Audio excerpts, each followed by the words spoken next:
외국에서 손님이 올 때마다 보르가르툰 거리, 소위 부서진 꿈의 거리를 따라 드라이브를 시켜준다. 나는 회프디 건물을 가리킨다. 1986년에 로널드 레이건과 미하일 고르바초프가 회동한 흰색 목조주택. 많은 이들에게 공산주의가 몰락하고 철의 장막이 거친 사건으로 기억되는 곳이다. 회프디에서 가장 가까운 건물은 온통 유리와 대리석으로 덮인 검은색 상자 모양 건축물로 한때 퀘이싱그 은행 본사가 있었다. 2008년 퀘이싱그 은행의 파산은 그 규모가 자본주의 역사상 네 번째로 컸다. 인구 1인당 액수가 아니라 전체 액수로 따져서 그랬다. 무려 200억 달러였으니까. 200억 달러. 남의 불운을 고소해야 할 생각은 없다만 내가 지긋한 중년도 되기 전에 공산주의와 자본주의라는 거대한 두 신념체계의 몰락을 목격했다는 것이 놀라울 따름이다. 두 체계를 지탱한 것은 기성체계의 정부와 문화의 정점에 있던 사람들, 피라미드 꼭대기에 있다는 이유로 존경받던 사람들이었다. 이 체계 안쪽 깊숙한 곳에서 사람들은 마지막 날까지도 허세를 부렸다. 1989년 1월 19일 에리히 호네커 동독 서교장이 말했다.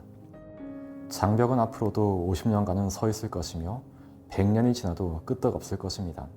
장벽은 그해 11월에 무너졌다. 퀘이싱그 은행이 아이슬란드 중앙은행으로부터 긴급 융자를 받은 2008년 10월 6일 은행장은 텔레비전 인터뷰에서 이렇게 말했다.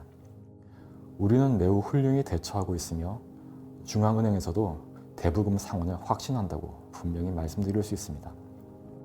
은행은 사흘 뒤에 파산했다. 체계가 무너질 때는 단단히 묶여있던 사슬에서 언어가 풀려나온다. 현실을 담아야 할 단어들이 허공을 떠돌며 더는 아무것도 가리키지 못한다. 교과서는 하룻밤새 구판이 되며 정교하기 그지없던 체계가 허물어진다. 문득 올바른 문구를 떠올리기가, 현실에 부합하는 관념을 만들어내기가 힘들어진다. 회프디와 퀘이싱그 옛 본사 사이에는 잔디밭이 있다. 잔디밭 한가운데 자잘한 잡목님이 서 있고 가문비 나무 6그루와 부들부들한 버드나무 몇 그루가 보인다. 나무 사이에 누워 하늘을 올려다보고 있자니 다음에는 어떤 체계가 무너질지, 어떤 거창한 사상이 몰락할지 궁금해졌다. 과학자들은 생명의, 지구 자체의 토대가 무너지고 있음을 보여주고 있다. 20세기의 주요 이념들은 땅과 자연을 값싸고 무한한 원자재로 간주했다.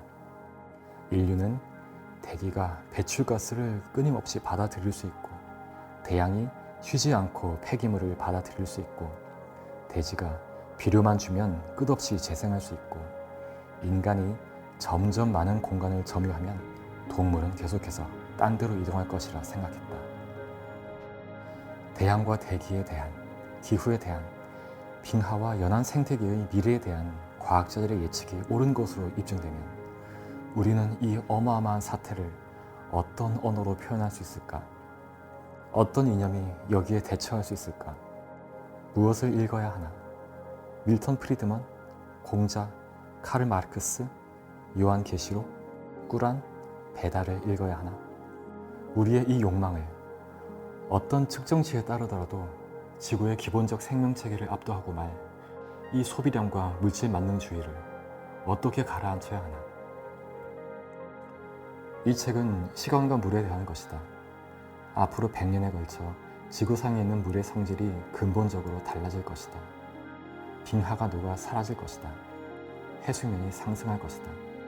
기온이 높아지면서 가뭄과 홍수가 일어날 것이다. 해수가 5천만 년을 통틀어 한 번도 보지 못한 수준으로 산성화될 것이다. 이 모든 현상이 오늘 태어난 아이가 우리 할머니 나이인 95까지 살아가는 동안 일어날 것이다. 지구 최강의 힘들이 지질학적 시간을 벗어나 이제 인간의 척도로 변화하고 있다. 예전에는 수십만 년이 걸리던 변화가 이젠 100년 사이에 일어난다. 이 속도는 가히 신화적으로 지구상의 모든 생명체에 영향을 미치며 우리가 생각하고 선택하고 생산하고 믿는 모든 것을 좌우한다. 우리가 아는 모든 사람, 우리가 사랑하는 모든 사람에게 영향을 미친다. 우리가 맞닥뜨리고 있는 변화는 우리의 정신이 평소에 다루는 대부분의 현상보다 복잡하다. 이 변화들은 우리의 모든 과거 경험을 뛰어넘고 우리가 현실의 나침반으로 삼는 대부분의 언어와 은유를 초월한다. 비교를 위해 화산 폭발음을 녹음한다고 생각해보자. 대다수 기기에서는 소리가 뭉개져 백색 잡음밖에 들리지 않는다. 기후변화라는 단어가 대다수 사람들에게는 그런 백색 잡음에 불과하다. 그보다 사소한 문제의 견해를 표명하는 건 쉽다.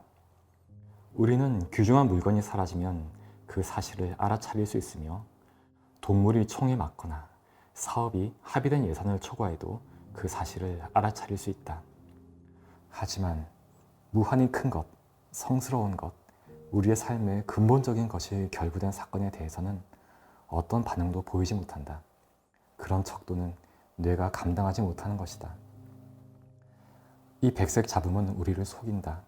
우리는 신문에서 빙하 해빙 기록적 고온, 해수 산성화, 배출가스 증가 같은 머릿기사 제목을 보면 그것이 무슨 뜻인지 안다고 여긴다. 과학자들이 옳다면 이 단어들은 지금까지 인류 역사에서 일어난 그 어떤 사건보다 심각하다. 우리가 제대로만 이해한다면 이 단어들은 우리의 행동과 결정을 직접적으로 변화시킬 것이다.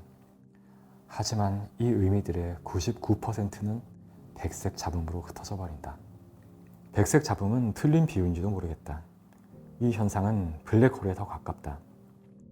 블랙홀을 본 과학자는 아무도 없다. 질량이 태양의 수백만 배나 되기에 빛을 모조리 흡수해버리기 때문이다. 블랙홀을 감지하려면 그 너머를, 블랙홀 근처의 성운과 항성을 관측하는 수밖에 없다. 지구상의 모든 물, 모든 지표면 전체 대기에 영향을 미치는 문제들도 너무 거대해서 모든 의미를 흡수해버린다. 이 주제에 대해 글을 쓰는 유일한 방법은 그 너머로, 옆으로, 아래로, 과거와 미래로 가는 것. 개인적이면서도 과학적인 태도로 신화의 언어를 구사하는 것이다. 나는 이 주제에 대해 쓰지 않음으로써 써야 한다. 뒤로 돌아감으로써 앞으로 나아가야 한다.